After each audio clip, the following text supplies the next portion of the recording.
माँ आप रहने दीजिए, मैं बाद में खा लूंगी। तन्वी ने ठकुराइन को प्रसाद खिलाने से रोकते हुए कहा, ऐसे प्रसाद को मना नहीं करते बेटा, अशुभ होता है। ठकुराइन के बहुत जोर देने पर तन्वी वो तिल की प्रसाद खा लेती है।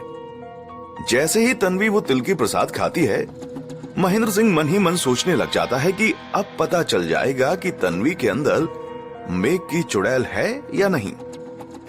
महेंद्र सिंह इंतजार ही कर रहा था कि कुछ अजीब हो जिससे उसे पता चले कि उसकी बहू के अंदर मेघ की चुड़ैल है या नहीं, पर कुछ नहीं होता। कुछ देर बाद महेंद्र सिंह पूरी तरह संतुष्ट हो जाता है कि उसकी बहू के अंदर किसी की आत्मा नहीं है, पर तभी उसी वक्त तन्वी अजीब सा मुंह बनाने लग जाती है और कसकर अपना गला दबाने लग जाती है। ये तुम्हें क्या हो गया बहू, तुम ठीक हो? ठकुराइन ने कहा। तन्वी ठकुराइन के सवाल का कुछ जवाब नहीं देती है और अपना गला पकड़ने लग जाती है। महेंद्र सिंह सोचने लग जाता है कि कहीं प्रसाद ने अपना असर दिखाना शुरू तो नहीं कर दिया और कहीं तन्वी के अंदर मेघ की चुड़ैल तो नहीं। तन्वी भागते हुए वॉशरूम की तरफ जाने लगती है। क्या हुआ बहू, कुछ बताओगी? ठकुराइन ने तन्वी के पीछे पीछे जाते हुए कहा। तन्वी वॉशरूम के अंदर जाकर उल्टियां करने लग जाती है। तन्वी अपनी जीभ पर उंगलियां घिसकर उल्टियां कर रही थी।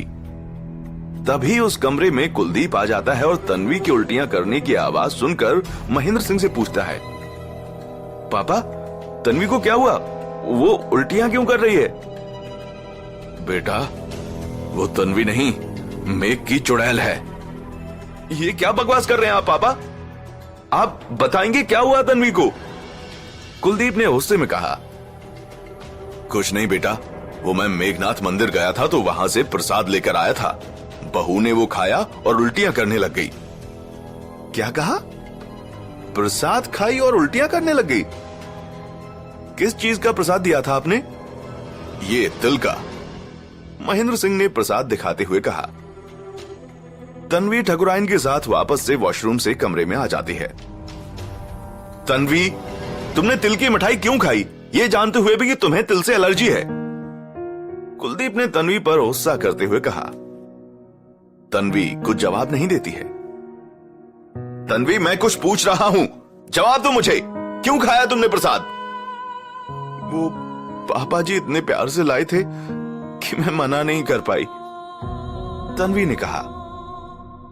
तन्वी तुम भी ना, आज ही तो तुम ठीक हुई हो और आज ही तिल खा लिया, फिर से बीमार होने का इरादा है क्या? इसमें बहू की कोई गलती नहीं है बेटा, हमारी ही गलती है, हम ही जिद कर रहे थे, तू उसे कुछ मत बोल, महेंद्र सिंह ने कहा। पर फिर भी पापा वो आपको बता देती तो कुछ प्रॉब्लम ही नहीं होती। कुछ नहीं होता बेटा, इससे बहू के संस्कार दिखते हैं कि वो अपने सास ससुर को भी अपने माता पिता की तरह मानती है। वैसे माता पिता से याद आया, रिसेप्शन पार्टी में तुम्हारे घर से कोई नहीं आया था? तुम्हारे घर वालों को तुम्हारे और कुलदीप का रिश्ता पसंद नहीं है क्या? ठकुराइन ने कहा। तन्वी ठकुराइन के सवाल का कुछ जवाब नहीं देती है और कुलदीप की तरफ देखने लग जाती है। वो मां, तन्वी के माता पिता अब इस दुनिया में नहीं है, इनफैक्ट उसका अब इस दुनिया में कोई नहीं है। एक गीता चाची थी जिसने तन्वी की देखभाल की थी, अब वो भी इस दुनिया में नहीं है। तन्वी अनाथ है, कुलदीप ने कहा। तू ऐसे क्यों बोलता है बेटा, अब हम मिल गए हैं ना उसे, देखना माँ बाप की कमी तन्वी को कभी महसूस नहीं होने देंगे, ठकुराइन ने तन्वी को गले लगाते हुए कहा। तन्वी भी ठकुराइन के गले मिल जाती है। वाह माँ, ये सही है, बहू के आते ही अपने बेटे को भूल गई, कुलदीप ने कहा। अरे तुझे तो बहुत लाड कर लिया, अब मैं अपनी बेटी की तरह बहू को लाड करूंगी, ठकुराइन ने कहा। इट्स नॉट फेयर माँ, कुलदीप ने नाराजगी जाहिर करते हुए कहा। अरे आ, तू भी आजा, ठकुराइन ने कहा। कुलदीप भी तन्वी के साथ अपनी मां के गले लग जाता है।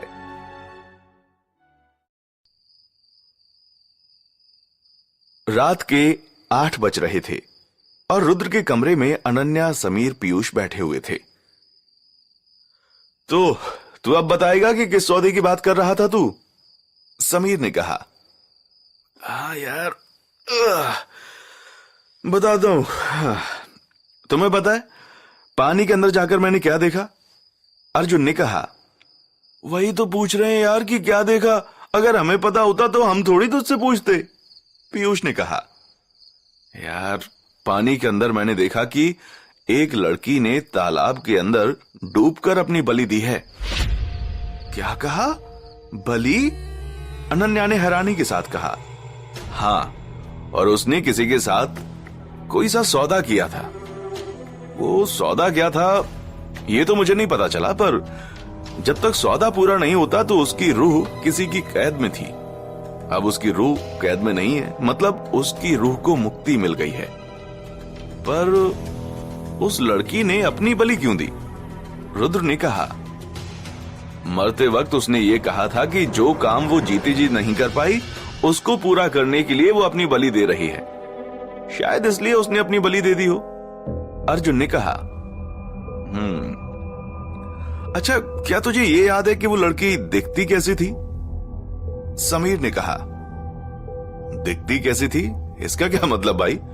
मैं तो उस लड़की का नाम भी जानता हूं, और सिर्फ मैं ही नहीं, तुम सब भी उसे अच्छे से जानते हो। अर्जुन ने कहा। यार तू इतना सस्पेंस क्यों क्रिएट कर रहा है? डायरेक्ट बता ना उसका नाम। समीर ने कहा। वो लड़की कोई और नहीं, गौरी है। अर्जुन ने कहा। अर्जुन के मुंह से गौरी का नाम सुनकर सभी लोग हैरान हो जाते हैं। वही गौरी जिसकी रुद्र के साथ शादी होने वाली थी, पीयूष ने कहा। हाँ भाई, वही गौरी।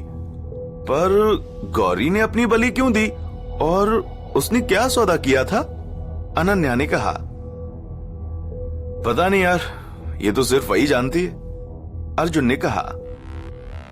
यार तूने कहा गौरी ने कोई सा सौदा किया है, तो उसके शरीर पर भी कहीं सौदे का निशान होगा क्या?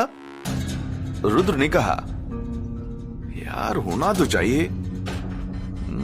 हाँ याद आया, पिछले साल जब अजय हमें खबर सुनाने आया था कि गौरी की लाश मिली है और उसके केस की गुत्थी सॉल्व हो गई है, तो जाते जाते मैंने उससे पूछा था कि कंफर्म उसकी मौत पानी में डूबकर ही हुई है। तो उसने मुझसे कहा था कि हाँ, उसकी मौत पानी में डूबकर ही हुई है, और साथ ही साथ वो ये भी बता रहा था कि उसके लेफ्ट हैंड पर ट्रायंगल का निशान भी था। उस वक्त मैंने इस बात पर ज्यादा गौर नहीं किया था, पर अब लगता है कि वो सौदे का ही निशान होगा। अर्जुन ने कहा। वैसे ही सौदे का निशान ना, जैसा भिखारी के पैर पर था? रुद्र ने कहा। हाँ बिल्कुल वैसा। अर्जुन ने कहा। यार ये तुम दोनों किस सौदे के निशान की बात कर रहे हो, और अब ये भिखारी कहां से आ गया बीच में यार? समीर ने कहा।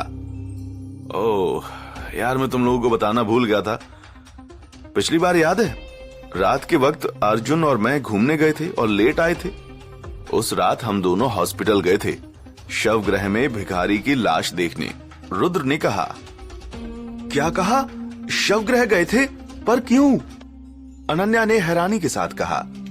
वो क्या कहते हैं ना कि रुद्र ने सपने में भिखारी की मौत देखी थी तालाब के पास, और वो भिखारी सौदा पूरा करते हुए ही तालाब के अंदर गया था, पर उसने अपनी जान दे दी थी। मुझे शक था कि उस भिखारी ने अपनी रूह का गौरी के साथ सौदा किया था। वही सौदे का निशान देखने के लिए हम शवगृह में भिखारी की लाश देखने गए थे। अर्जुन ने कहा। तो फिर क्या हुआ था? जब तुम दोनों वहां पर पहुंचे थे तो तुम्हें वो निशान दिखा था या नहीं? अनन्या ने कहा। दिखा था ना यार, वो निशान भिखारी के पैर के अंगूठे के ऊपर था। रुद्र ने कहा। इसका मतलब भिखारी ने भी अपनी रूह का सौदा किया था, और गौरी ने भी। अर्जुन ने कहा। पर उन दोनों ने किसके साथ और क्या सौदा किया होगा? पीयूष ने कहा। पता नहीं यार, उन दोनों के बीच में क्या सौदा हुआ था, अब ये तो वही दोनों जानते हैं।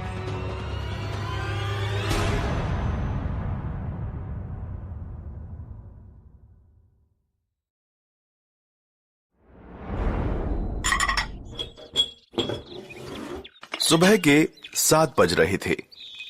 तन्वी और ठकुराइन किचन के अंदर थीं। तन्वी बेटा, आज तुम्हारा पहला दिन है रसोई में, तो कुछ मीठा ही बनाना। ठकुराइन ने कहा। जी माँ, पर क्या बनाऊं मैं? तन्वी ने कहा, कुछ भी बना लो बेटा, पर मीठा ही बनाना कुछ। जी, तन्वी ने कहा। तन्वी सोचने लगती है कि वो मीठे में क्या बनाए। तभी उसे रुद्र की बात याद आती है।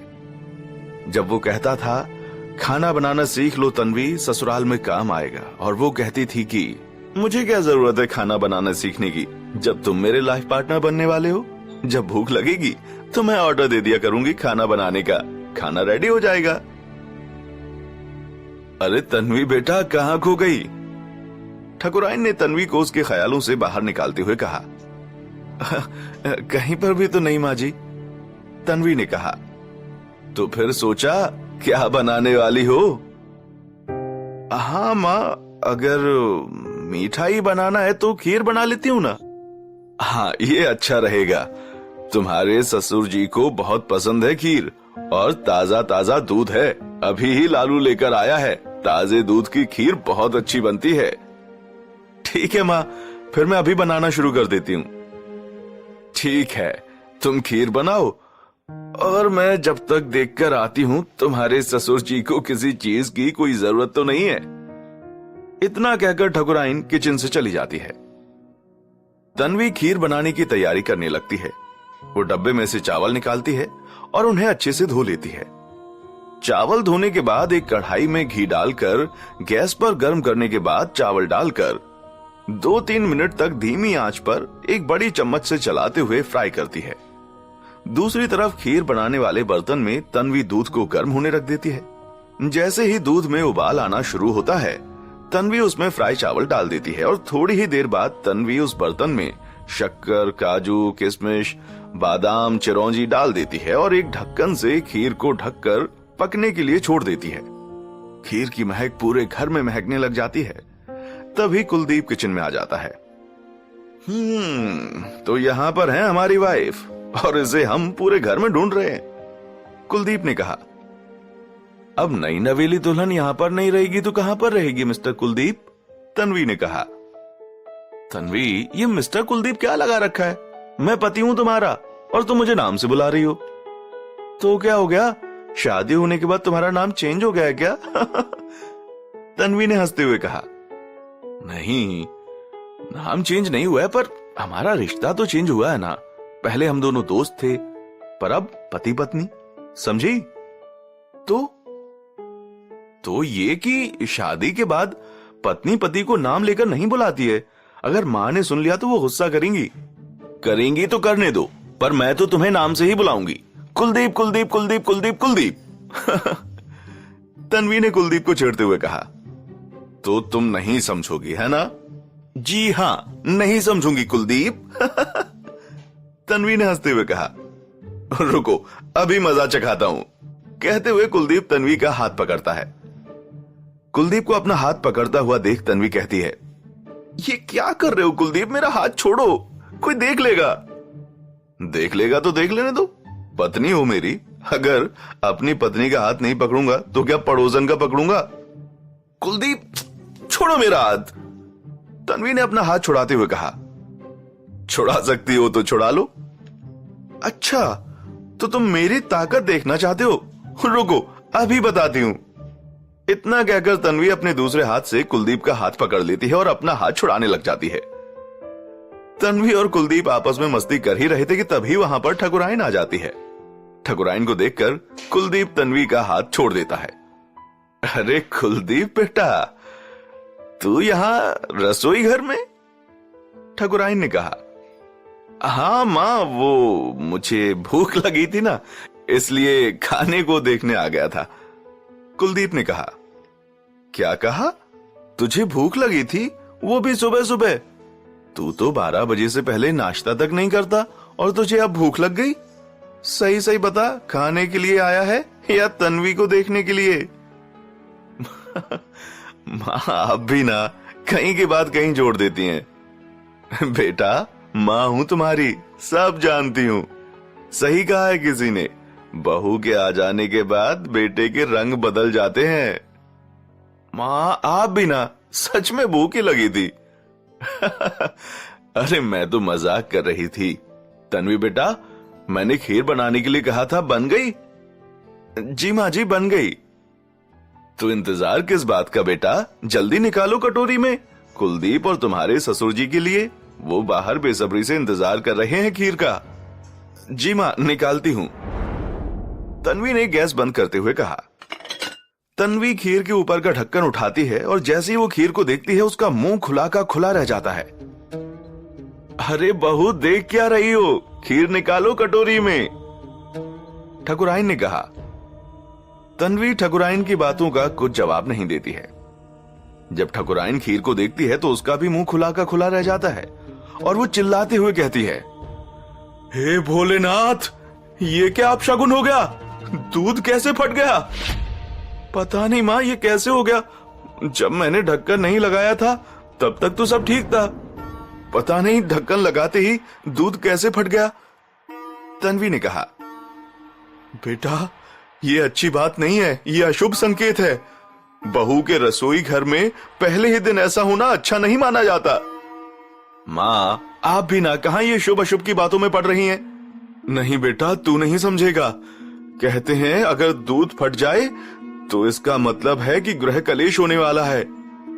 माँ, ऐसा कुछ नहीं होता, समझिए आप। ये भी तो हो सकता है कि बासी दूध हो, इस कारण फट गया हो।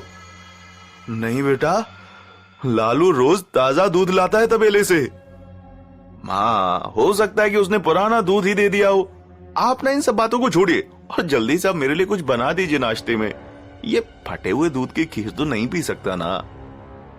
ठकुराइन मन ही मन सोचने लगती है कि आखिर दूध कैसे फट गया। अगर दूध को फटना ही था तो तभी फट जाता जब तन्वी ने उसे गर्म किया था। खीर बनने के बाद तन्वी के काजू बादाम डालते ही कैसे फट गया? दोपहर के 3 बज रहे थे। अर्जुन और रुद्र डॉक्टर माधवी के केबिन में बैठे हुए थे। तो बताओ रुद्र, कैसे आना हुआ? घर में तो सब ठीक है ना? डॉक्टर माधवी ने कहा। जी, घर में तो सब ठीक हैं, लेकिन मेरे साथ कुछ ठीक नहीं है। रुद्र ने कहा।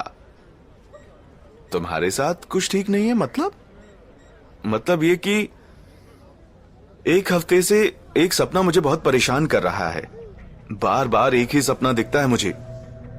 रुद्र ने कहा। मतलब तुम्हें भी कोई सपना कई दिनों से परेशान कर रहा है? तुम्हें भी का क्या मतलब हुआ? क्या आपको भी कोई सपना कई दिनों से परेशान कर रहा है? रुद्र ने कहा। अरे नहीं, वो बस एक पेशेंट है और मेडिकल रूल्स के अनुसार मैं आपको उनका नाम नहीं बता सकती कि वो कौन है, पर मुझे जितना लगता है कि आपको भी उन्हीं साइकोलॉजिस्ट के पास जाना चाहिए जिनके पास मैंने अपने उस पेशेंट को भेजा है। किन्हें किया है? आप नाम बताएंगे उनका? रुद्र ने कहा। डॉक्टर प्रताप नारायण, ये एक साइकोलॉजिस्ट हैं। पहले इंडिया में ही रहते थे और अब अमेरिका में हैं। क्या कहा? अमेरिका? फिर मैं उनसे इलाज कैसे करा पाऊंगा? रुद्र, तुम्हें कहीं नहीं जाना है। जो मेरा पेशेंट है वो आज भी नहीं आ पाएगा और मैंने आज उनसे उनके लिए अपॉइंटमेंट लिया था, तो तुम उनकी जगह क्यों नहीं दिखा देते? आधे घंटे में वो ऑनलाइन आ जाएंगे। और रही पुराने पेशेंट की बात, तो मैं उन्हें कल या परसों का अपॉइंटमेंट दिला दूंगी। अच्छा, ठीक है, करते हैं फिर आधे घंटे इंतजार डॉक्टर प्रताप नारायण से मिलने के लिए, रुद्र ने कहा।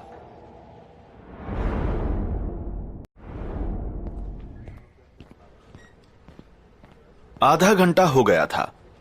रुद्र और अर्जुन को डॉक्टर माधवी के केबिन में बैठे हुए। अर्जुन बार बार डॉक्टर माधवी को घूरे जा रहा था।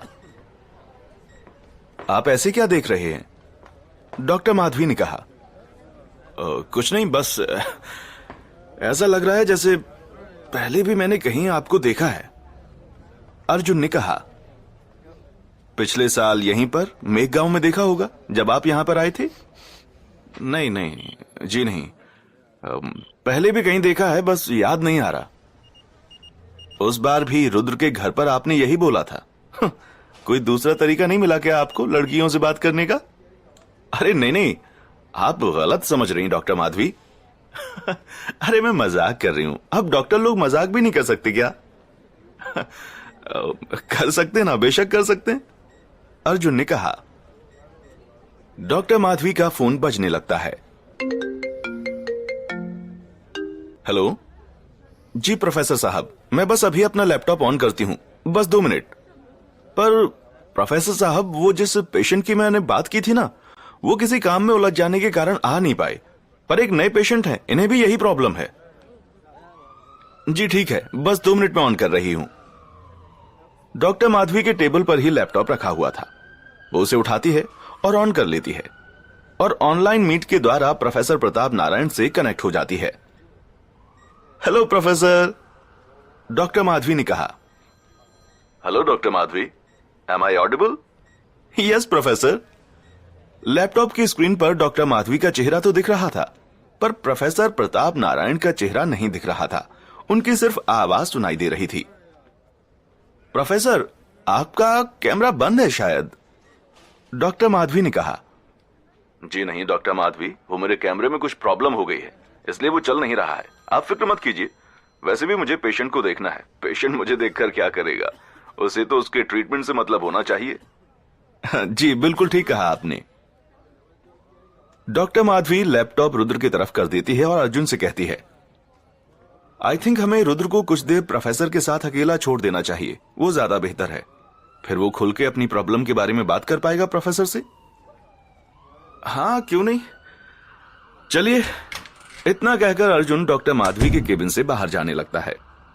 अर्जुन के पीछे पीछे ही डॉक्टर माधवी भी केबिन से बाहर जाने लगती है। हेलो प्रोफेसर, रुद्र ने कहा। हेलो, क्या मैं आपका नाम जान सकता हूं?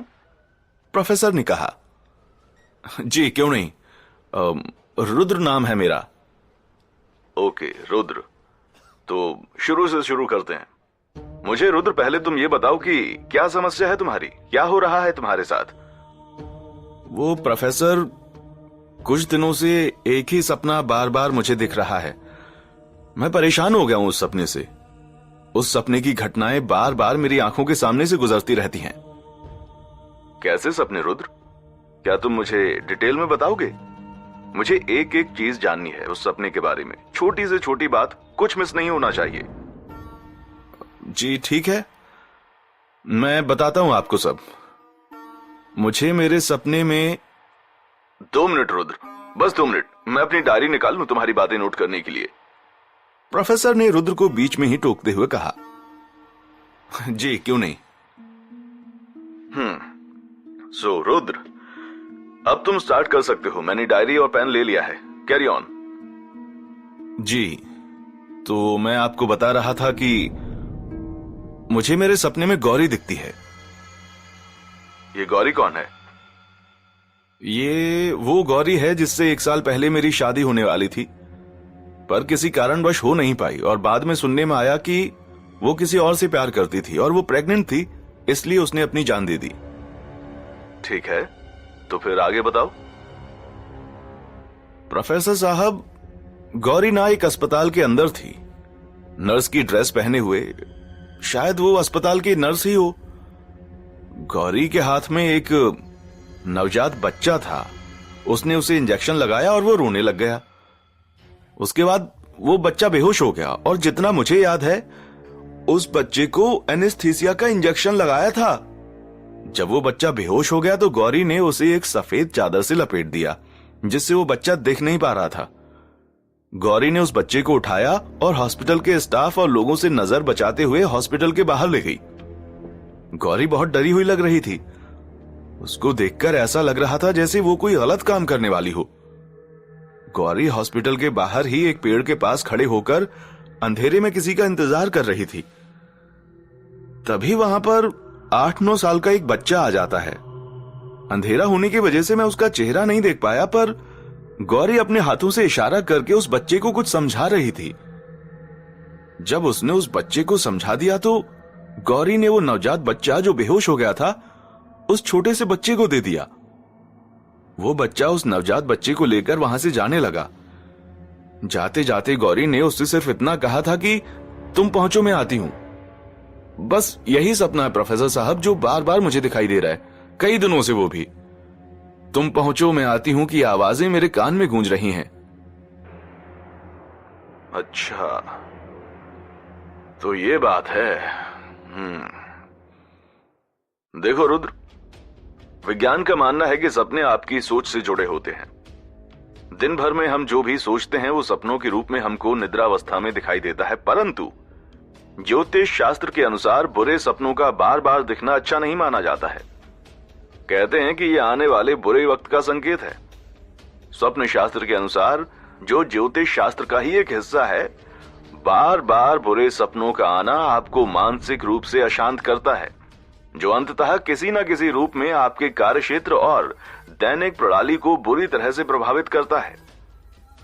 बुरे सपने बार बार आए तो इसका आपके अतीत से भी कोई संबंध हो सकता है। हो सकता है कि बचपन में आपके साथ कोई ऐसी घटना घटी हो।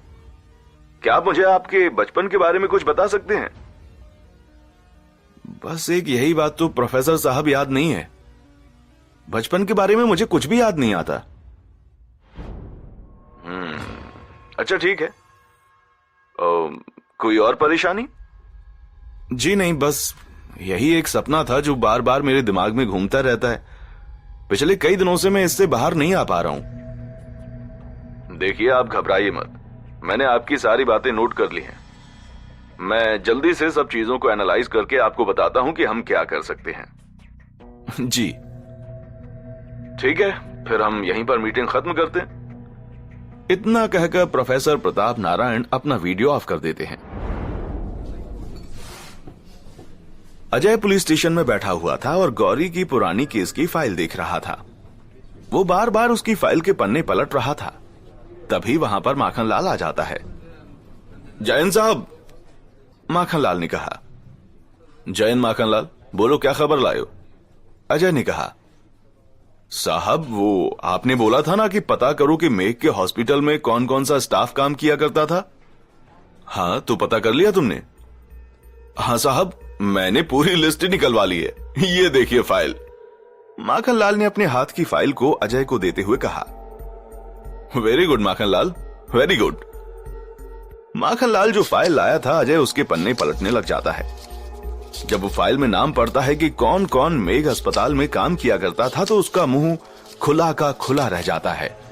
वो शॉक्ड हो जाता है और कहता है, इसका मतलब मेरा शक सही था।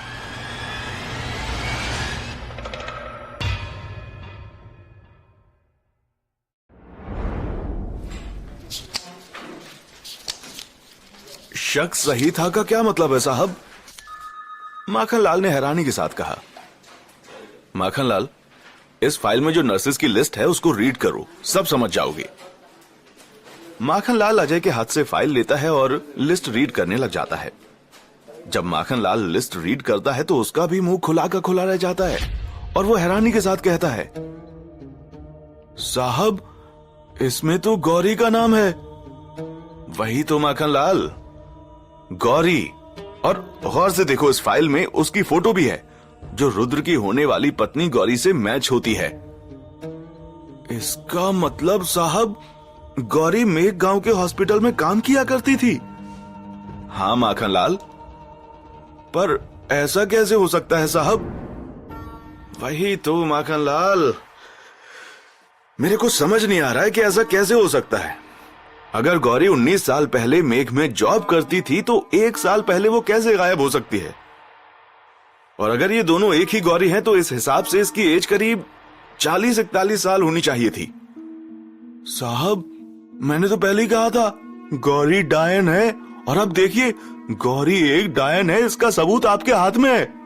अब तो मेरी बातों पर यकीन कीजिए। माखनलाल, मैं तो खुद पर भी यकीन नहीं कर पा रहा हूं कि क्या हो रहा है। तुम्हारी बातों पर कैसे यकीन कर लूं? कुछ समझ नहीं आ रहा है, पर बस इतना समझ आ गया है कि ये गौरी जो भी हो, आम इंसान नहीं हो सकती। इसके पीछे कुछ ना कुछ जरूर बड़ा राज है और मैं उस राज पर से पर्दा उठाकर ही रहूंगा। साहब फिर अब आगे क्या करना है? माखनलाल, अब हमें यह तो पता चल गया है कि गौरी मेघ के अस्पताल में काम किया करती थी। अब हमें यह पता करना है कि गौरी कहां पर रहती थी, उसने कहां से अपनी पढ़ाई पूरी की थी। उसकी पूरी जन्म कुंडली निकालनी पड़ेगी। ठीक है साहब, फिर हम कल ही निकलते हैं गौरी की जन्म कुंडली निकालने के लिए। हम नहीं माखनलाल, सिर्फ तुम। क्यों साहब? वो माखनलाल, कल ना मुझे कुछ काम है, मुझे डॉक्टर माधवी से मिलने जाना है। क्यों, क्या हुआ साहब? आप ठीक तो है ना? हाँ ठीक हूं माखनलाल, बस बोला ना थोड़ा काम है। ठीक है साहब, फिर मैं ही पता करता हूं, माखनलाल ने कहा। शाम के 7 बज रहे थे और तन्वी अपने कमरे में बैठी हुई थी। अरे तन्वी बेटा, तुम यहां पर बैठी हो? ठकुराइन ने तन्वी के कमरे में आते हुए कहा। क्यों, क्या हुआ मां, कुछ काम था क्या? तन्वी ने कहा, वो बेटा शाम हो गई है और तुलसी के पेड़ पर दीपक जलाने का वक्त हो गया है। हर दिन तो ये काम मैं किया करती थी, पर अब से ये जिम्मेदारी तुम्हें अपने सिर पर लेनी है। याद रखना, सब कुछ भूल जाओ, पर तुलसी के पेड़ पर दीपक जलाना मत भूलना बेटी। जी मां, मैं अभी दीपक जलाकर आती हूं। ठीक है, वैसे दीपक किसका जलाओगी, तेल का या घी का? किसका जलाऊं मां? आप जिसका बोलोगी मैं जला दूंगी। तन्वी बेटा, एक बात हमेशा याद रखना, पूजा के लिए हमेशा घी का ही दीपक जलाया जाता है। पर ऐसा क्यों मां? बेटा, शास्त्रों के अनुसार ये माना गया है कि पूजन में पंचामृत का बहुत महत्व है और घी उन्हीं पंचामृत में से एक माना गया है, इसलिए घी का दीपक जलाया जाता है। अग्नि पुराण में भी ये कहा गया है कि दीपक को घी से जलाना चाहिए। किसी भी अन्य पदार्थ का उपयोग करना अशुभ और वर्जित माना गया है। रोशनी से संबंधित शास्त्रों में एक पंक्ति है, अस्तो मां सदगमय तमसो मां ज्योतिर्गमया मृत्यो मां अमृतम गमय ओम शांति शांति शांति। तमसो मां ज्योतिर्गमया का अर्थ है अंधकार से उजाले की ओर प्रस्थान करना। आध्यात्मिक पहलू से दीपक ही मनुष्य को अंधकार के जंजाल से उजाले की किरण की ओर ले जाता है। जी मां, मैं ये सब बातें याद रखूंगी और अभी घी का दीपक ही जलाती हूं। ये हुई ना बात बेटा। तन्वी और ठकुराइन दोनों साथ साथ नीचे चली जाती हैं। तन्वी दीपक की बाती बनाती है, दीपक के अंदर घी डालती है और दीपक ले जाकर तुलसी के पौधे के पास रख देती है। तन्वी माचिस निकालती है और दीपक जलाने लग जाती है, पर उससे वो दीपक नहीं जलता।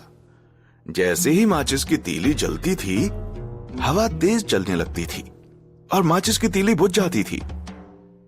ये क्या हो रहा है, ये दीपक जल क्यों नहीं रहा? तन्वी ने खुद से कहा। ठकुराइन भी वहीं पर पास ही में गार्डन में टहल रही थी। वो बहुत देर से देख रही थी कि तन्वी तुलसी के पौधे के पास खड़ी तो थी, लेकिन उसने अभी तक दीपक नहीं जलाया था। क्या हुआ तन्वी बेटा, अभी तक दीपक क्यों नहीं जलाया? ठकुराइन ने आवाज लगाते हुए कहा। कुछ नहीं हुआ मां, बस जला ही रही हूं। बेटा सच्चे मन से जलाओ तभी जलेगी। मां सच्चे मन से ही जला रही हूं, तन्वी ने मुंह बनाते हुए कहा। अरे बेटा, मैं तो मजाक कर रही थी। अच्छा। तन्वी ने वापस से माचिस की तीली जलाते हुए कहा कि तभी माचिस की तीली जल जाती है और वो उससे दिया जलाने लग जाती है। अचानक से पता नहीं कैसे दीपक की आंच तन्वी के हाथ पर आ जाती है और उससे तन्वी का अंगूठा लाल हो जाता है और वो चिल्लाकर कहती है, आउच! क्या हुआ तन्वी बेटा? ठकुराइन ने पास आते हुए कहा। कुछ नहीं मां, पता नहीं कैसे दीपक की लौ अंगूठे पर आ गई और ये अंगूठा थोड़ा सा जल गया। बेटा तुम भी ना संभाल कर काम किया करो, चलो मैं मरहम लगा देती हूं। अरे इसकी कोई जरूरत नहीं है मां, ठीक हो जाएगा अपने आप। अरे जरूरत कैसे नहीं, ज्यादा कुछ हो गया तो? ठकुराइन जबरदस्ती तन्वी को घर के अंदर ले जाती है। तुलसी के पास दीपक जल रहा था। अचानक से पहले उस दीपक की लौ काली हो जाती है और फिर वो दीपक बुझ जाता है। रात के 8 बज रहे थे। अर्जुन, रुद्र, समीर, पीयूष और अनन्या छत पर बैठे हुए थे। यार कितनी ठंडी ठंडी हवा चल रही है ना, कितना अच्छा मौसम हो रहा है। अनन्या ने कहा। हाँ यार, इतनी ठंडी ठंडी हवा में सिगरेट पीने में कितना मजा आएगा ना। अर्जुन ने कहा। यार नेकी और पूछ पूछ तो जल्दी करना, निकाल, किस बात का इंतजार कर रहा है। समीर ने कहा। यार तुम लोगों को सिगरेट पीने के अलावा भी कोई काम आता है या नहीं। अनन्या ने कहा। आता है ना, जब सिगरेट खत्म हो जाए तो नया वाला पैकेट लेकर आना। अर्जुन ने अपनी जेब से सिगरेट का पैकेट निकालते हुए कहा। यार तू भी ना अर्जुन, तू तो रहने ही दे, कुछ नहीं बोलेगा तो ज्यादा बेहतर होगा। हाँ, अनन्या ने कहा। तभी अनन्या की नजर रुद्र पर पड़ती है और वो देखती है कि वो कहीं खोया हुआ था और कुछ सोच रहा था। रुद्र, क्या सोच रहा है तू? अनन्या ने रुद्र से पूछा। कुछ भी तो नहीं, रुद्र ने कहा। कुछ तो, जब कोई बातूनी लड़का ऐसे चुपचाप बैठा रहता है तो उसका ये मतलब है कि वो कुछ तो सोच ही रहा होगा ना। बता क्या सोच रहा है। अनन्या ने कहा। तू तन्वी के बारे में सोच रहा है ना रुद्र। पीयूष ने कहा। पागल हो गया है क्या मोटे, मैं भला तन्वी के बारे में क्यों सोचूंगा, कुछ भी मत बोला कर, समझा। रुद्र ने कहा। कुछ भी नहीं बोल रहा, तेरे चेहरे की खामोशी साफ बता रही है कि तू तन्वी के बारे में सोच रहा है। पीयूष ने कहा। या गाइस, आई थिंक मुझे लगता है कि हमें तन्वी से मिलने जाना चाहिए। उसे अब तक तो होश आ गया होगा ना, और मुझे उससे बहुत सारे सवाल भी पूछने हैं कि वो 1 साल से कहां पर गायब थी और उसने हमसे कोई कांटेक्ट क्यों नहीं किया, और सबसे जरूरी सवाल, आखिर उसने कुलदीप से ही शादी क्यों की, और अगर शादी करनी ही थी तो किसी और से कर लेती। रुद्र के गांव के बगल में जो गांव है उसके ही सरपंच के बेटे से क्यों की। अनन्या ने कहा।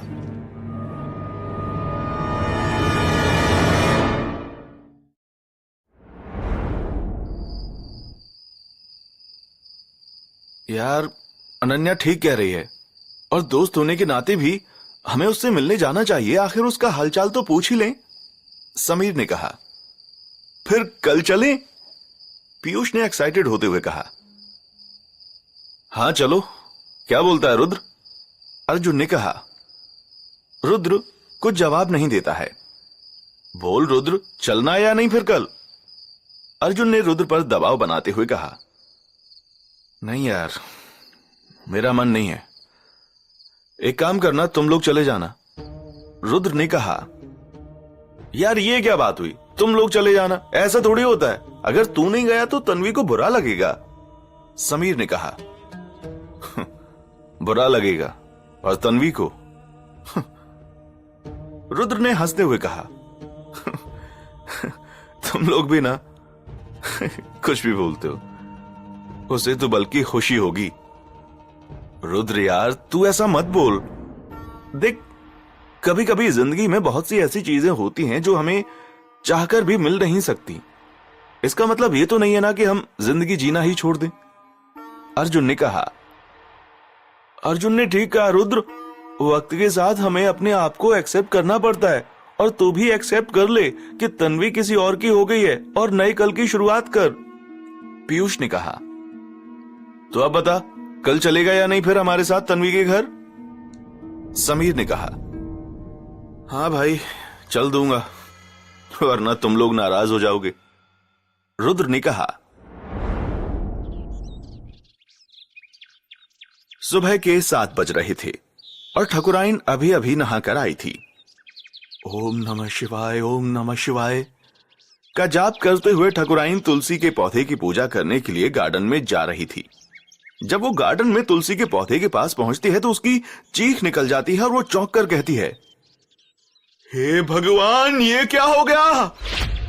ठकुराइन की आवाज सुनकर लालू भागते हुए तुलसी के पौधे के पास आता है और कहता है, क्या हुआ मालकिन, आप चीखी क्यों?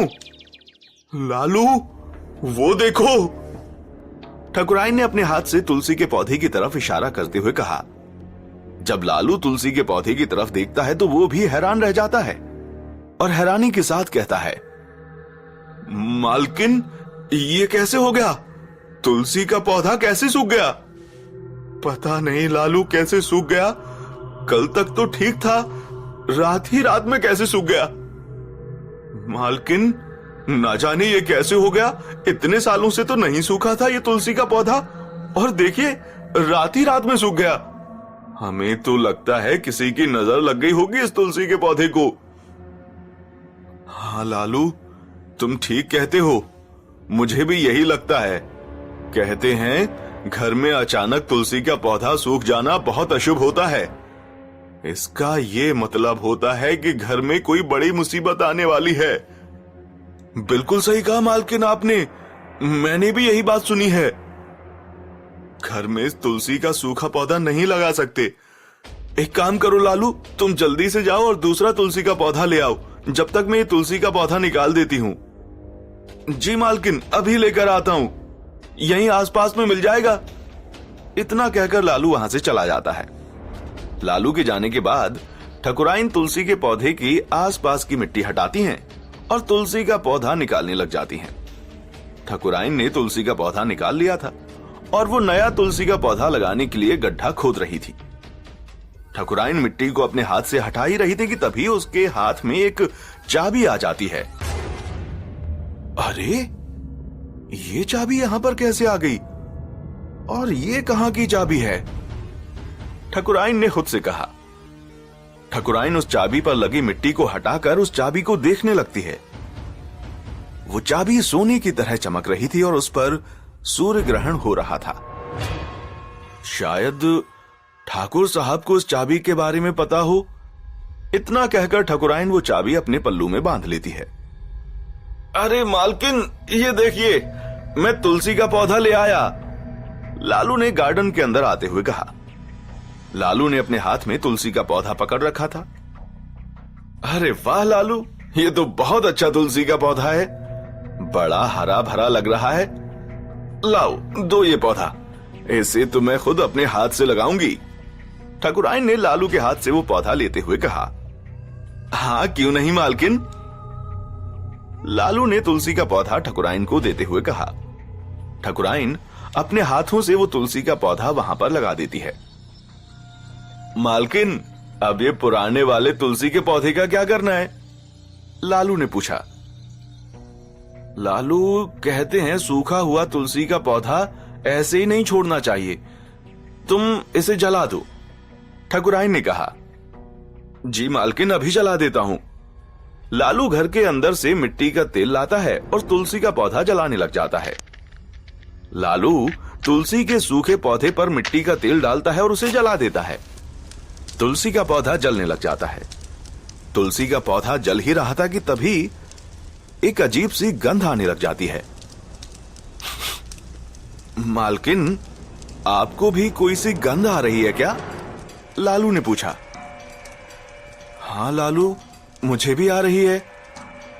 मालकिन, शायद ये सूखे हुए तुलसी के पौधे में से आ रही है और ऐसी बदबू आ रही है जैसे किसी मरे हुए इंसान के शरीर में से आती है। हाँ लालू, तुम ठीक कह रहे हो, ये वैसी ही गंध है, पर तुलसी के पौधे में से ऐसी गंध कैसे आ सकती है? पता नहीं मालकिन, ये सब कैसे हो रहा है, पर हमें तो कुछ ठीक नहीं लगता। महादेव हम सबकी रक्षा करें। सही कहा, अब महादेव ही हम सबको बचा सकते हैं लालू, ठकुराइन ने कहा। डॉक्टर माधवी अपने केबिन में बैठी हुई थी कि तभी वहां पर अजय आ जाता है। हाय डॉक्टर माधवी, अजय ने केबिन के अंदर घुसते हुए कहा। हाय अजय, डॉक्टर माधवी ने कहा। सॉरी डॉक्टर माधवी, वो मैं उस दिन आ नहीं पाया था, काम में फंस गया था। कोई बात नहीं अजय, मैं समझ सकती हूँ, तुम पुलिस वाले हो और तुम्हें कई काम होते हैं। वैसे मैंने प्रोफेसर सर से बात कर ली थी, इसलिए आज का ही अपॉइंटमेंट ले लिया था मैंने तुम्हारे लिए। ये बहुत अच्छा किया डॉक्टर माधवी आपने। वैसे आज मैं टाइम पर आया हूं ना, देर तो नहीं हुई मुझे? अरे नहीं, बिल्कुल नहीं, बल्कि तुम तो पूरे 15 मिनट पहले आ गए हो। प्रोफेसर सर आते ही होंगे कुछ ही देर में ऑनलाइन। अच्छा ठीक है, तब तक फिर मैं इंतजार ही कर लेता हूं, और क्या है। शाम के 4 बजने वाले थे। कुलदीप और महेंद्र सिंह किसी काम से बाहर गए थे। घर में सिर्फ ठकुराइन और तन्वी ही थे। ठकुराइन सोफे पर बैठकर आराम कर रही थी। तन्वी ने नीले रंग की साड़ी पहनी हुई थी और हाथों में नीली चूड़ी, माथे पर छोटी सी बिंदी, मांग में सिंदूर और उसने अपने बाल खोल रखे थे। वो साड़ी में बहुत सुंदर दिख रही थी। तन्वी ने अभी भी अपने गले में सफेद स्कार्फ बांध रखा था। वो स्कार्फ ठकुराइन को बहुत खटक रहा था। उसके समझ नहीं आ रहा था कि तन्वी ने आखिर ये स्कार्फ क्यों बांधा हुआ है। तन्वी बेटा, एक बात बताओ, ये तुमने स्कार्फ क्यों बांध रखा है? मैंने शादी के दिन भी नोटिस किया था तुमने ये स्कार्फ बांध रखा था। आखिर इसके पीछे ऐसा क्या राज छुपा है जो तुम हमसे छुपा रही हो? ठकुराइन ने कहा। ठकुराइन का सवाल सुनकर तन्वी परेशान हो जाती है और उसके समझ नहीं आता कि वो क्या जवाब दे। तन्वी बहाना बनाते हुए कहती है, वो मां, बस आदत है बहुत पहले से पहनने की। अगर स्कार्फ नहीं बांधो तो अधूरा अधूरा सा लगता है कुछ। अच्छा, और कोई बात तो नहीं है ना बेटा? नहीं मां, और कोई बात नहीं है। तन्वी और ठकुराइन बातें कर ही रहे थे कि तभी कोई दरवाजे की बेल बजाता है। लगता है तुम्हारे ससुर जी और कुलदीप आ गए, ठकुराइन ने तन्वी से कहा। हां मां, लगता तो यही है, तन्वी ने कहा। मैं देखती हूं। अरे मां, आप क्यों तकलीफ कर रही हैं? मैं देखती हूं ना, तन्वी ने सोफे से उठते हुए कहा। तन्वी दरवाजे के पास जाती है और दरवाजा खोलती है। जैसे ही वो दरवाजा खोलती है वो शॉक्ड हो जाती है। दरवाजे पर एक ऐसा शख्स खड़ा हुआ था जिसकी उसने कल्पना भी नहीं की थी कि वो कभी उसके ससुराल आएगा। तन्वी समझ नहीं पा रही थी कि वो क्या एक्सप्रेशंस दे। उस शख्स को देखकर वो खुश हो या रोए, क्योंकि दरवाजे पर एक ऐसा शख्स था जो कभी उसकी दुनिया थी।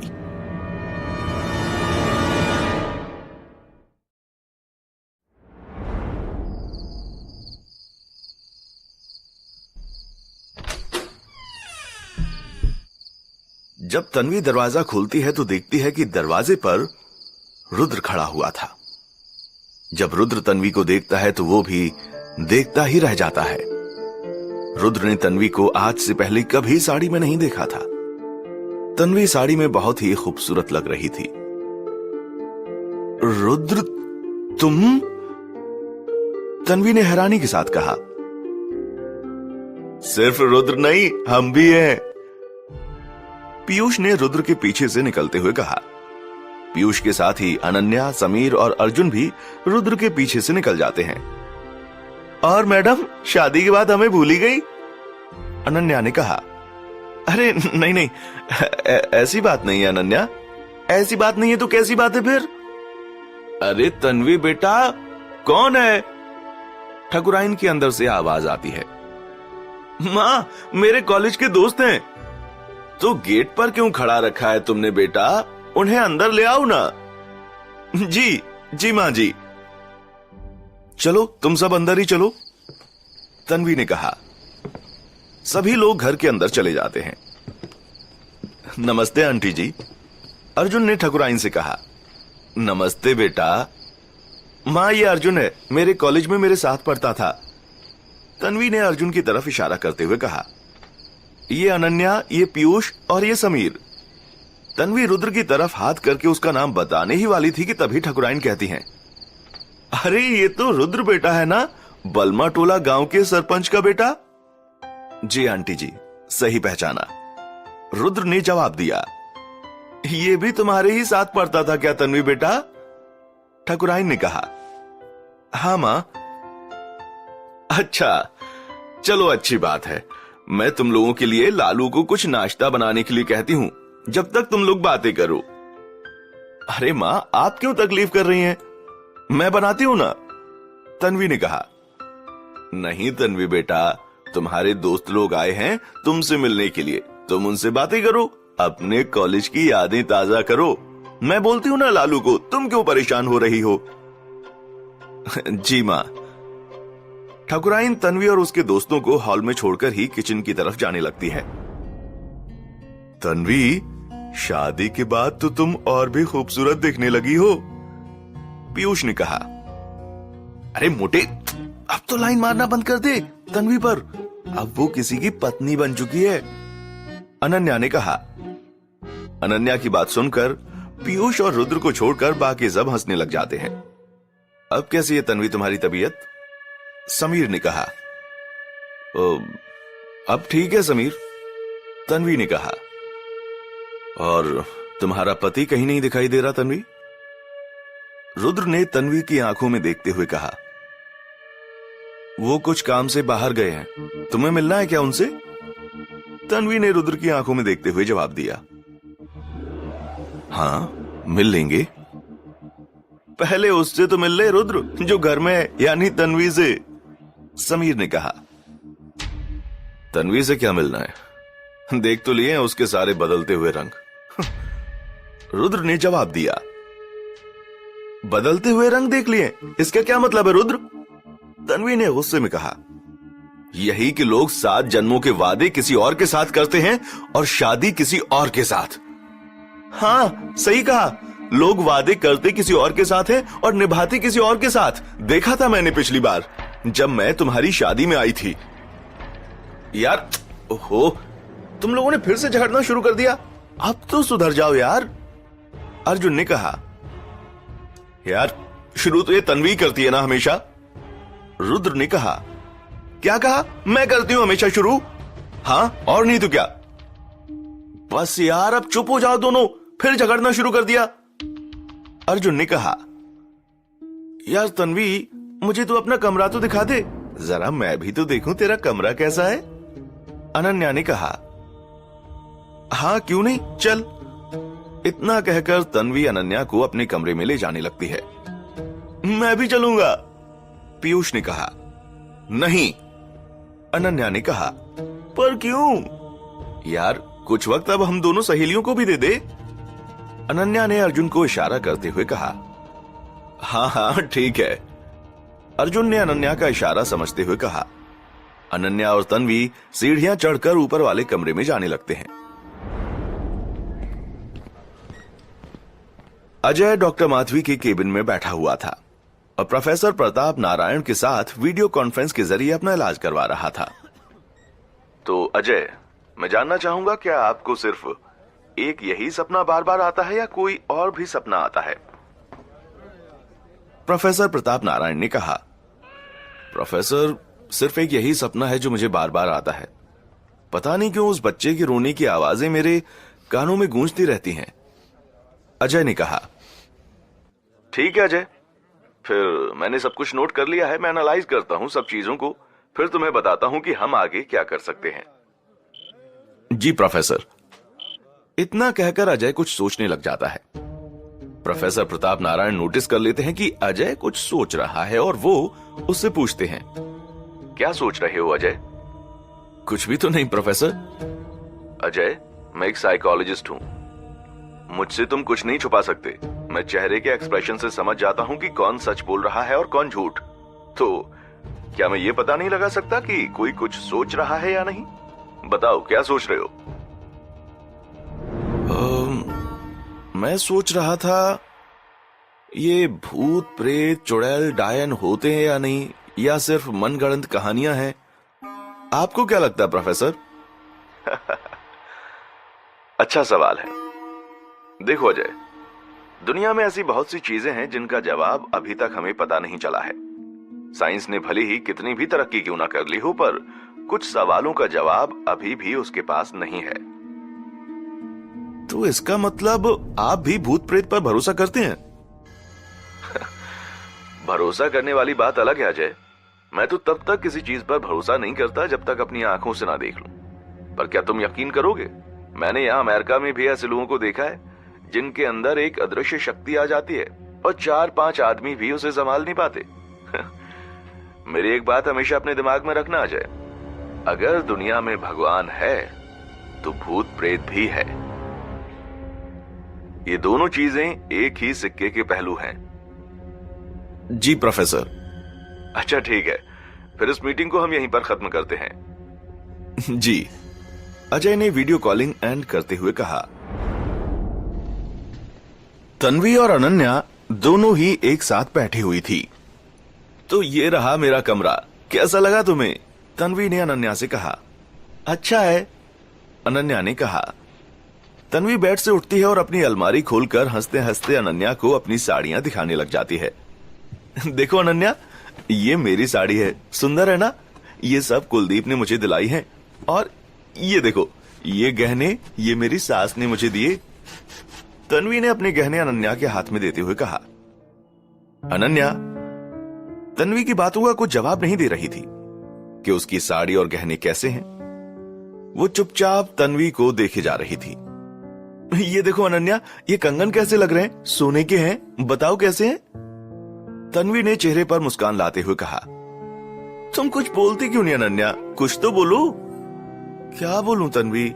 कब तक ये झूठी मुस्कान मुझे दिखाती रहोगी? क्या मुझे नहीं पता?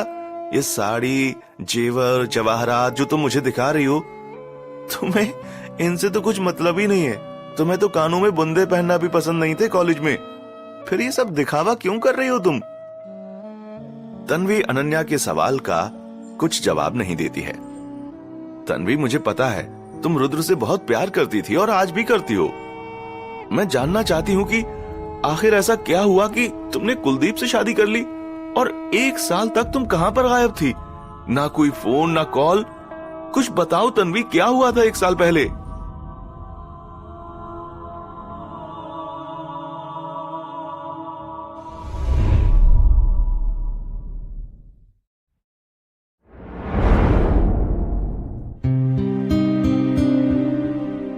अनन्या, क्या करोगी जानकर? अब इन सब बातों का कोई मतलब नहीं है। मतलब है तन्वी, मैं जानना चाहती हूँ कि आखिर ऐसा क्या हुआ था कि तुमने कुलदीप से शादी कर ली और ये कुलदीप अचानक से तुम्हारी जिंदगी में कहां से आ गया? कॉलेज में और कॉलेज खत्म होने के बाद भी मैंने कभी तुम्हारे मुंह से किसी कुलदीप का नाम नहीं सुना। फिर 1 साल के अंदर ये कुलदीप कहां से आ गया? जब तक तुम मुझे सब सच नहीं बताओगी, मेरे दिल को चैन नहीं मिलेगा तन्वी। तन्वी अनन्या की बातों का कुछ जवाब नहीं देती है। बताओ तन्वी, तुम्हें मैं कसम। अनन्या ने तन्वी का हाथ अपने सिर पर रखते हुए कहा। लगता है तुम नहीं मानने वाली। हाँ, मैं नहीं मानूंगी जब तक तुम मुझे नहीं बताओगी कि आखिर ऐसा क्या हुआ कि तुमने हम सबसे अपना कांटेक्ट तोड़ दिया। बताओ तन्वी, तुम्हें बताना ही पड़ेगा। अगर सुनना ही चाहती हो तो फिर सुनो अनन्या। याद है पिछली बार जब हम यहां से शहर जा रहे थे तो उस वक्त रुद्र और मैं गोंदिया स्टेशन पर बैठकर कुछ देर अकेले में बातें कर रहे थे? हाँ याद है। उस दिन मुझे लगा था कि शायद मुझे रुद्र जाने से रोक लेगा। वो सारी गलतियां जो हम दोनों ने पहले की थी वो सुधार लेगा, पर उसने ऐसा कुछ नहीं किया। उसने मुझे जाने से नहीं रोका। हम दोनों ने एक दूसरे का करियर बनाने के लिए एक दूसरे को छोड़ दिया था, पर जब करियर बन गया था तब तो रुद्र को मुझसे कुछ कहना चाहिए था ना, कि चलो तन्वी, जो हुआ उन सब बातों को भुला दो और एक नई जिंदगी शुरू करते हैं, तुम्हारी और हमारी। पर उसने ऐसा कुछ नहीं किया। वो चुपचाप बैठा रहा। यहां से चले जाने के बाद भी मुझे हमेशा लगता था कि रुद्र मुझे कॉल करेगा और वापस बुला लेगा। मैं रोज उसके फोन आने का इंतजार करती थी, पर कुछ नहीं आया। मैं बहुत टूट गई थी, बहुत टूट गई थी मैं अनन्या। जिंदगी में कई बार हमारे साथ ऐसा होता है कि हमारे पास सब कुछ रहता है पर किसी चीज की कमी रह जाती है। मेरे पास सब कुछ था, नाम, पैसा, करियर, बस रुद्र नहीं था। मैं कामयाब होते हुए भी हार गई थी अनन्या। मैं इतना टूट गई थी अंदर से कि मैं तुम्हें बता नहीं सकती। इसलिए गुस्से में मैंने सबसे कांटेक्ट तोड़ने का फैसला कर लिया और अपना नंबर चेंज कर दिया। मैं बहुत दूर जाना चाहती थी यहां से, कहीं दूर जहां पर सिर्फ मैं और मेरी तन्हाई रह सके। फिर मैंने इटली जाने का फैसला किया। इटली से मुझे एक जॉब ऑफर हुई और मैंने सोचा यही सही मौका है कहीं दूर जाने का, इसलिए मैं रायपुर की जॉब छोड़कर इटली चली गई। जब मैं इटली गई तो वहां पर मुझे कुलदीप मिला जो मेरे ऑफिस में काम करता था। जब मैंने कुलदीप को पहली बार देखा तो मैं उसकी निगाहें देखकर ही समझ गई थी कि कुलदीप को मैं पसंद हूं। इसलिए मैं कुलदीप से हमेशा दूर दूर रहती थी, पर कुलदीप हमेशा कोई ना कोई बहाना बनाकर मुझसे बात करने की कोशिश करता रहता था। मैं हर वक्त उदास बैठी रहती थी। अपनी दुनिया में खोई रहती थी और कुलदीप कोई ना कोई नौटंकी करके मेरे चेहरे पर मुस्कान लाने की कोशिश करता रहता था। मैंने कई बार कुलदीप पर गुस्सा भी किया कि वो मुझसे दूर रहा करे, मुझसे बात ना किया करे, पर वो मानता ही नहीं था। पता नहीं क्या चाहता था वो। तू मुझे ये सब मत बता, तू सिर्फ ये बता कि तूने कुलदीप से शादी क्यों की। आखिर हुआ क्या था ऐसा कि तुझे उससे शादी करनी पड़ी? अनन्या ने कहा। बता रही हूं अनन्या, बता रही हूं, थोड़ा सब्र तो कर। वो दिन मुझे आज भी याद है जब मैंने अपनी जिंदगी का सबसे बड़ा फैसला लिया था। मैं तंग आ गई थी कुलदीप से। मैंने बहुत बार टोका था कुलदीप को कि वो मुझसे बातें ना किया करे, पर वो मानता ही नहीं था। वो हर दिन कहता था कि चलो कॉफी पीने चलें, मूवी चलें। मैं उसे मना कर करके थक गई थी और फिर एक दिन गुस्से में मैंने उससे कहा। इतना कहते कहते तन्वी उस दिन को याद करने लग जाती है। तुम चाहते क्या हो कुलदीप मुझसे? तन्वी ने गुस्से में कहा। कुछ भी तो नहीं। अगर कुछ नहीं चाहते तो क्यों कुत्तों की तरह मेरे आगे पीछे घूमते रहते हो? क्यों परेशान करते रहते हो मुझे? मैंने कब तुम्हें परेशान किया तन्वी? परेशान नहीं कर रहे हो तो क्या कर रहे हो कुलदीप? रोज गुड मॉर्निंग गुड नाइट के मैसेज भेजना, जॉब से छुट्टी होने के बाद कॉफी का या फिर घर तक ड्रॉप करने का पूछना, ये परेशान नहीं करना हुआ तो और क्या हुआ कुलदीप? सॉरी तन्वी, मुझे नहीं पता था कि मैं तुम्हें परेशान कर रहा हूं। मैं तो बस क्या कुलदीप? तन्वी ने बीच में ही कुलदीप को रोकते हुए कहा। मैं तो बस तुमसे इतना कहना चाहता था कि मैं तुमसे बहुत प्यार करता हूं। क्या कहा? प्यार करता हूं? प्यार? My foot. तुम जानते क्या हो प्यार के बारे में कुलदीप? साथ घूमना, मूवी देखना, फिजिकल रिलेशनशिप में रहना, ये प्यार नहीं होता है। तुम गलत समझ रही हो तन्वी। मैं कोई गलत नहीं समझ रही हूं। आओ मेरे साथ। प्यार करते हो ना मुझसे? तन्वी ने कुलदीप का हाथ पकड़ते हुए कहा। तन्वी, तुम मुझे कहां ले जा रही हो? सॉरी यार, प्रॉमिस आइंदा कभी तुमसे बात नहीं करूंगा। अब तो मेरा हाथ छोड़ो। तन्वी कुलदीप की एक बात नहीं सुनती और उसे पास के ही एक मंदिर के अंदर ले जाती है। तो तुम प्यार करते हो ना मुझसे कुलदीप? कुलदीप कुछ जवाब नहीं देता है। बोलो कुलदीप, मैं कुछ पूछ रही हूं। तुम प्यार करते हो ना मुझसे? तन्वी ने कुलदीप पर दबाव बनाते हुए कहा। हाँ तन्वी, कुलदीप ने धीरे से कहा। तो शादी करो मुझसे। हाँ तन्वी, करूंगा ना शादी मैं तुमसे। कुलदीप, शायद तुमने अच्छे से सुना नहीं। मैंने कहा शादी करो मुझसे, यहां मंदिर में भगवान को साक्षी मानते हुए। अभी तन्वी? कुलदीप ने हैरानी के साथ कहा। अभी नहीं तो फिर कब कुलदीप? तुम प्यार करते हो ना मुझसे, फिर शादी करने में इतना क्यों हिचकिचा रहे हो? मैं तुम जैसे लड़कों को अच्छे से जानती हूं, जो सिर्फ लड़कियों के साथ सोना चाहते हैं, उनसे शादी करना नहीं। तो आइंदा मेरे पीछे कभी मत घूमना, समझे? और किसी भी लड़की को आई लव यू बोलने से पहले सोच लेना। अगर उससे शादी करनी है तभी उसे आई लव यू बोलना। तुम जैसे लड़के नहीं जानते, लड़कियां अपने दिल में जब किसी को बसा लेती है ना, तो फिर चाहकर भी किसी और को नहीं बसा पाती, वो बहुत टूट जाती हैं। इतना कहकर तन्वी वहां से जाने लगती है। तभी कुलदीप उसका हाथ पकड़ लेता है और कहता है, अगर तन्वी तुम्हें यह लगता है कि आज इस मंदिर में मैं तुमसे शादी करके अपना सच्चा प्यार साबित कर सकता हूं, तो मैं तुमसे आज अभी इसी वक्त शादी करने के लिए तैयार हूं। हमारे हाथों की सारी उंगलियां एक जैसी तो नहीं होती ना तन्वी। ठीक उसी तरह हर लड़का दूसरे लड़कों की तरह नहीं होता, जिनके लिए सिर्फ लड़कियों के साथ सोना ही प्यार होता है। आज इसी वक्त भगवान को साक्षी मानते हुए मैं तुमसे शादी करने के लिए तैयार हूं। बोलो, क्या तुम तैयार हो मुझसे शादी करने के लिए? कुलदीप ने तन्वी की आंखों में देखते हुए कहा। तन्वी भी कुलदीप की आंखों में देखने लग जाती है। फिर तुमने क्या जवाब दिया तन्वी? अनन्या ने पूछा। उस वक्त मुझे कुलदीप की आंखों में मेरे लिए वही प्यार दिख रहा था जो मुझे रुद्र की आंखों में मेरे लिए दिखता था। एक पल के लिए मुझे ऐसा लगा जैसे कुलदीप ने नहीं बल्कि रुद्र ने मुझसे कहा हो कि वो अभी इसी वक्त मुझसे शादी करना चाहता है। मैंने उसी वक्त कुलदीप को हाँ बोलने का सोचा। फिर मेरे मन में रुद्र का ख्याल आया और मैंने कुलदीप से कहा कि कुलदीप, तुम्हारे आने से पहले मेरी जिंदगी में एक और लड़का था, क्या तुम तब भी मुझे अपनाना चाहोगे? फिर कुलदीप ने क्या कहा? उसने वो कहा जिसने मेरे दिल को छू लिया और रुद्र की जगह वो मेरे दिल में बस गया। ऐसा क्या कहा यार उसने कि तू रुद्र को भूल गई? अनन्या ने कहा।